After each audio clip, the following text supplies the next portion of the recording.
আমাদের দুইটা বোম ছিল মন্দিরের সামনে ফুটে। কোন এলাকায় ফুটছে? কে ফুটে গেছে?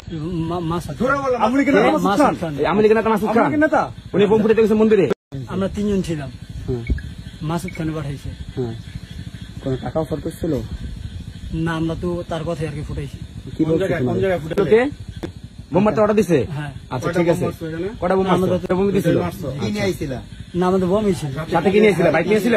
না, হব সাথে একটা বাইক ছিল। কে গেছিল সাথে? সাথে কে গেছিল? ছিলাম তিনজন। নাম কি? সৌমিক, তুহিন আর আমি। ওকে। আচ্ছা, তোমাদের কোন টাকা কি বলে নিচ্ছে? কি বলে নিচ্ছে তোমাদের? তোমাদের কি বলে ওখানে নিচ্ছে? কি বলে দিচ্ছে এটা বলো। আমাদের বোম ফুটাইতে বলছে আর কি, ফুটাইছি। কইছে এটা বন্ধ করে টাকা পয়সা দিচ্ছে? টাকা পয়সা দিচ্ছে কেন? না, সে বিষয়ে তুমি কিছু জানো? না না, তোমার সাথে যদি কথা তারা জানে মাল্লা কেন? ওটা জানি না। তা তোমরা মাল্লা কেন? তোমার স্বার্থ কি? ওটা জানি না। হ্যাঁ, তুমি তোমার বন্ধুর কথা মারছো, সেনাবাহিনী রাতে তোমার স্বার্থ কি?